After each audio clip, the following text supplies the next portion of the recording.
नगर के नजदीक बारात पहुंची तो कोलाहल सैनिकों का और वाद्य यंत्रों का पूरी अयोध्यापुरी में पुलकावली छा गई। सब दौड़ पड़े। दूल्हा दुल्हन पधार रहे हैं जो प्राणों से भी अधिक प्यारे हैं। पहले ही अयोध्यापुरी वैसे ही सुहावनी क्योंकि भगवान की जन्मभूमि है। विविध भांति मंगल कलश गृह गृह रचे सवारी, सुर ब्रह्मादि सिहाई सब रघुबर पुरी निहारी। वैसे ही दिव्य है अयोध्यापुरी, पर अब तो और सजाई गई थी जब से बारात गई थी। अब लौटने वाली है, अब तो आ गई है महामंगल मोद। रिद्धियां सिद्धियां अयोध्या की गलियों में सुख बरसाती हुई डोल रही, क्योंकि आज वो अपने को कृतार्थ मान रही, स्वामी की सेवा करने का अवसर मिला है। सुहागिनी स्त्रियां झुंड की झुंड सुंदर गीत गाते हुए कोई महल में जा रही, कोई महल से बाहर निकल रही, कोई सेवा हेतु जा रही, कोई सेवा कर रही है।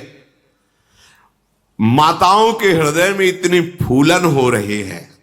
कौशल्या जी, सुमित्रा जी, केकई जी बार बार भगवान शिव का चिंतन करती। महादेव की कृपा से ऐसा सो चारों बहुएं आएंगी, चारों हमारे पुत्र आ रहे, बारात नजदीक आ चुकी है। हल्दी, दूध, दही, पत्ते, फूल, पान, सुपारी सब मंगल वस्तुएं तैयार की जा रही है। अक्षत, अखुए, गोरुचन, लावा, तुलसी की मंजरी, ये सुवर्ण से भरे हुए कलश, ये सब तैयार किए। बारात पधार रही।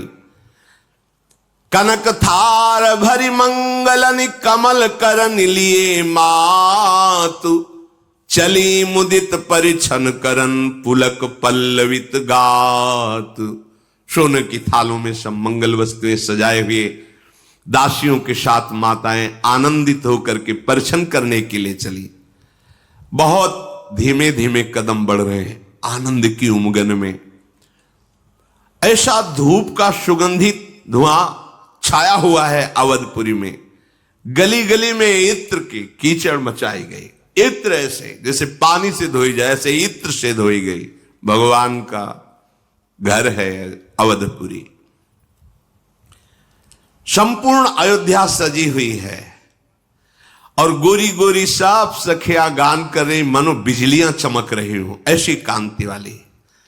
नगाड़ों की ध्वनि को सुनकर के मोर गर्जना कर रहे, कुहुक कुहुक, जैसे मेघ की गर्जना सुनकर मोर बोलते, झुंड के झुंड मोर बोल रहे।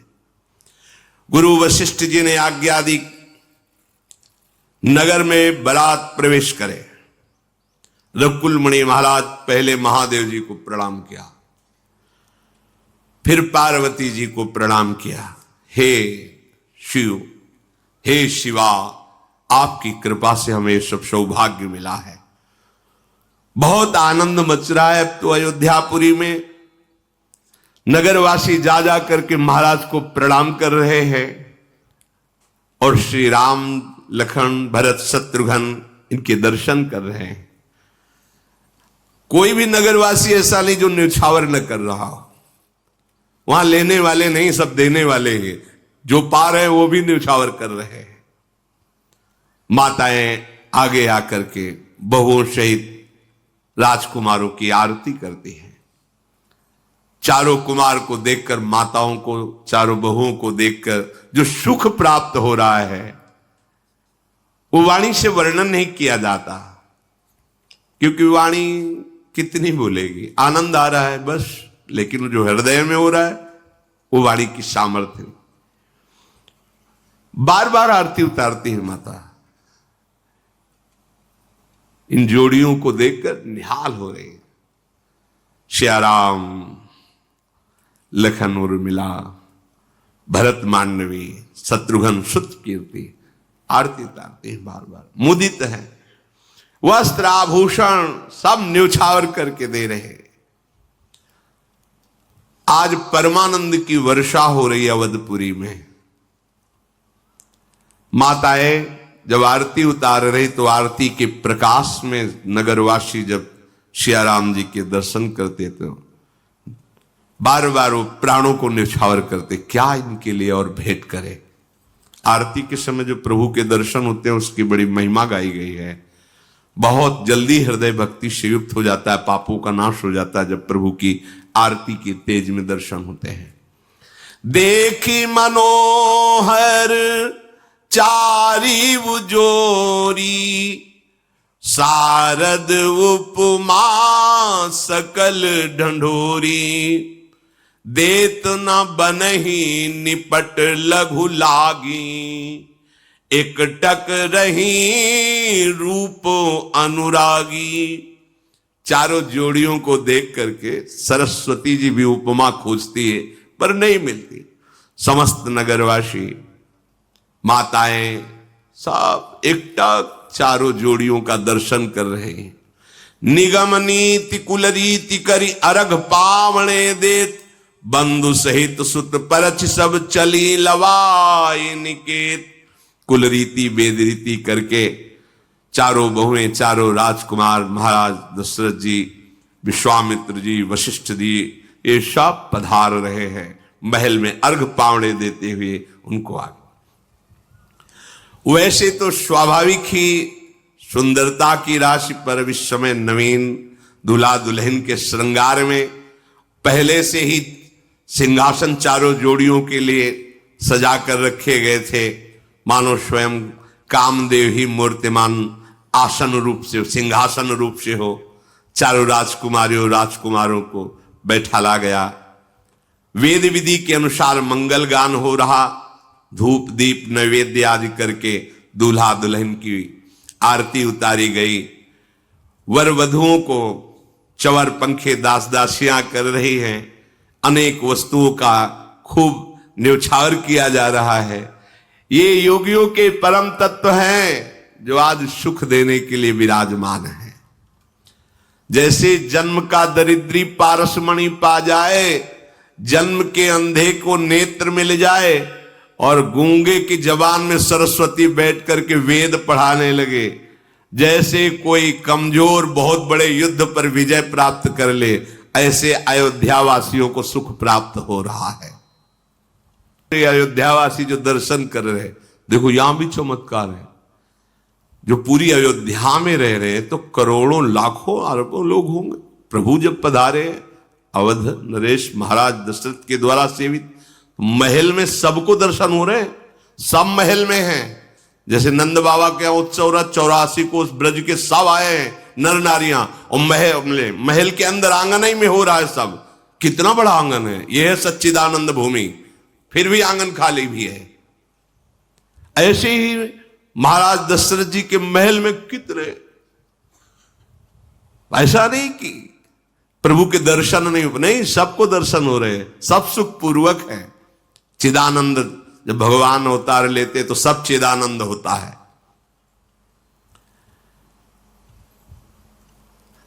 समस्त माताएं और नगरवासी दूल्हा दुल्हन को आशीर्वाद देते हैं। फिर आज्ञा पाकर के भगवान श्री राम सिया को अपने हृदय में बिठाकर सब अपने अपने गृह को वापस हो रहे। जो आज मांग रहा है दशरथ जी सबको दे रहे हैं। सब दशरथ जी की वंदना करते हैं, बड़ाई करते हैं।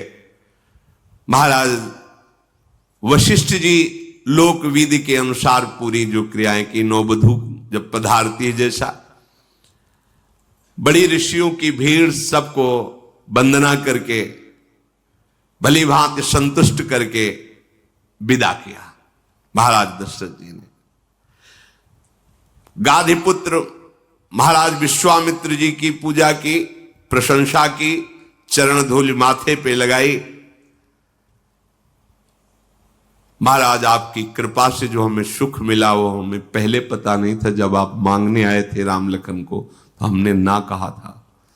मेरे अपराध को ध्यान मत देना प्रभु, आप बड़े कृपालु हो। अगर आप ना ले जाते राम लखन को तो ये आज हमें सौभाग्य कहां प्राप्त होता। महाराज अपने महल में पधारे, चारों पुत्र और चारों वधुओं को समीप बैठाल करके ऐसे कितना सुख मिल रहा दशरथ जी को। चारों उनके लाडले लाल चारों बहुएं बार बार ऐसे, गोद शब्द का मतलब तो ऐसे ऐसे बैठाले हैं, सबको दुलार देख देख कर उनको जो सुख मिल रहा है। और भगवान है, पुत्र कौन है? भगवान है, सिया जो ये भगवान ही अपने चार रूपों में विराजमान है, राम लक्ष्मण भरत शत्रुघ्न। लिए गोद करी मोद समेता, को कही सके भयो सुख जेता। बधू समेप गोद बैठारी, बार बार ही हर्षित। सबको दुलार कर रहे हैं। कैसा सुख महाराज दशरथ जी को प्राप्त हो रहा है, और रनिवास ये देख देख करके आनंद मगन हो रहा है। महाराज दशरथ चारों बहुओं चारों पुत्रों को बैठाल कर। अब इसके बाद जब रानियां पास बैठती है तो महाराज जनक जी के गुणों का गान दशरथ जी करते हैं। यहां एक शिक्षा मिलती है, जब तुम्हारे यहां बहू बनकर बेटी गई है तो ऐसे शब्द नहीं बोलने चाहिए जो कन्या पक्ष की निंदा के हों। पहले दिन से ही जो ऐसे कट वचन बोले जाते हैं वो बिल्कुल निंदनीय है, नहीं बोलना चाहिए। जितनी सामर्थ होती बेटी वाला उतना। अब देखो यहां संकेत मिलता है। सबको बैठाल के पहला काम क्या किया? महाराज दशरथ जी जनक जी के गुणों का गायन करते हैं। कैसे शीलवान हैं, कैसे गुणवान हैं जनक जी, कितना अपार स्वागत किया उन्होंने। बहुत राजकुमारियां बैठी, सुन सुनकर उन्हें मोद हो रहा है। ऐसे शब्द नहीं बोलने चाहिए कि जो नववधू के हृदय को चुभे, क्योंकि अभी वो माता पिता के राग अनुराग से युक्त है, और तुम ऐसे कटुवचन, ये मूर्खता होती जो ऐसा बोला जाता है। वो कन्या आई है, उसको बहुत प्यार दुलार चाहिए। जानकी जी दशरथ, देखो जानकी जी दशरथ जी की तरफ देख करके बहुत मुदित हो रही, ये बात आंतरिक बात है। जनक राज गुणशील बड़ाई, प्रीति रीति संपदा सुहाई। बहुविध भूप शब्द देखो, भाट जी में बरनी। जैसे बंदीजन राजा का यश गाते, ऐसे स्वयं महाराज चक्रवर्ती सम्राट दशरथ जी पुत्र बधुओं के सामने और अपनी समस्त महल के वासियों, महाराज जनक जी ने कितना स्वागत, महाराज जनक जी जैसा, बार बार। तो सियाजू को क्या हुआ? दशरथ जी की तरफ मुख करके देखा, बहुत आनंदित। समझ रहे हैं, ऐसे संबंध प्रिय बनते हैं। ऐसा नहीं कि बहू के आते ही तुम ऐसे कट वचन बोलो कि उसकी दृष्टि बदल जाए कि मैं ऐसे निकृष्ट घर में आई हूं जहां धन का मान है, जहां वस्तुओं का मान है। यहां उसी दिन से उसके हृदय में आपने बीज बो दिया, वो बीज जो जीवन भर कभी प्रियता नहीं आने देगा। इसलिए बहुत सावधानी रखनी चाहिए। वो तुम्हारे घर आई, इतना प्यार दुलार करो कि उसको लगे कि एक माता पिता को छोड़कर आई तो दूसरे माता पिता उनसे बढ़कर मिले। फिर ब्राह्मण गुरु कुटुंबियों को बुलाकर सबको सुंदर सुंदर भोजन पवाया गया। भोजन पाने के बाद 5 घड़ी रात बीत गई चर्चा करते हुए ही। नृप सब भांति सबहि सन्मानी, कही मृदु बचन बुलाई रानी। बधू लड़किनी पर घर आई, राख्यो नयन पलक की नाई। जब सब विदा हो गए, कौशल्या जी, कैकेयी जी, सुमित्रा जी और निजी दासियां बुलाया और कहा देखो ये बच्चियां हैं, बहु रूप में आई हैं, इनको ऐसे रखना जैसे पलके पुत्री की रक्षा करते हैं। महाराज दशरथ जी आदेश, ये बच्चियां हैं हमारे घर में बहु रूप से आई हैं, कैसे रखना है? सास को आदेश, बच्चियों की सास को कैसे रखना है? बोले जैसे पलके पुत्री की रक्षा करती, ऐसे। बधू लड़किनी पर घर आई, राख्यो नयन पलक की नाई। सास हो तो इसका मतलब कोई सृष्टि विधायक नहीं हो। तुम भी कभी किसी की बेटी थी, तुम भी कभी किसी की बहू थी। तुम्हारे अंदर कैसा लगता था जब तुम्हें कोई कटवचन बोलता? तुम्हें ऐसा व्यवहार करना चाहिए कि मां से भी अधिक तुम्हें वो प्यार करने लगे। मां से तुम्हारा अगर कर्तव्य ठीक है और उसका कर्तव्य गलत है तो वो भोगेगी, लेकिन तुम्हें भगवान की कृपा मिलेगी। सासू को भी चाहिए कि अपनी बेटी जैसा व्यवहार बहू के साथ करे। यहां आदेश दशरथ जी कर रहे हैं कि जैसे पलकें पुत्री की रक्षा करती, ऐसे इनको दुलार करके रख जाओ। लरिका आश्रमित नींद बस शयन करावहु जाई, अस कहेगे विश्राम गृह राम चरण चितलाई। दशरथ जी भगवान राम के चरणों का चिंतन करते हुए एकांत हुए और कहा इनको विश्राम कराइए, इनके नेत्रों में नींद झलक रही है। तो सिया राम जी विश्राम करने के लिए गए। कौशल्या जी जब विश्राम करा रहे तो देख रही इतने सुकुमार मेरे लाडले, तो बोले बेटा सही बताना तुमने ताड़का को मारा? उनको लगता कि मतलब इतने सुकुमार, सही बताना कहीं मुनि ऐसा तो नहीं कह रहे बड़ाई करने, तुमने ताड़का को मारा? सुना सुबाहु को भस्म किया, मारीच को ऐसा मारा कि 100 योजन दूर गिरा, और भुजाओं को ऐसे सही बात ऐसा है? तो उनका मां सही बात तो यह है कि गुरु के प्रताप से हुआ है, ये हमारे गुरु विश्वामित्र जी के प्रताप से हुआ है, मुनि प्रसाद से हुआ है। मैं ये देखो ये कैसे हुआ? हाँ मैंने मारा ताड़का को, ऐसा नहीं प्रभु लिखा, प्रभु ने कहा गुरु प्रसाद से, ये गुरु का कृपा प्रसाद सब करा लिया। मां मेरे में सामर्थ, भगवान ऐसा। धीरे धीरे उनके नेत्रों में नींद आ रही, सिया राम जी शयन कर रहे हैं, माताएं आनंद प्रफुल्लित हो गई। ऐसे ही अब अयोध्या में आनंद बधावे रोज बज रहे, बड़े बड़े मंगल उत्सव मनाए जा रहे हैं। विश्वामित्र जी चलने को हुए, दशरथ जी हाथ जोड़कर खड़े हुए और कहा नाथ सकल संपदा तुम्हारी, मैं सेवक समेत सुत नारी। पूरे परिवार को खड़ा किया, चारों कुमार, चारों बहुएं, दास दासियां स्वयं।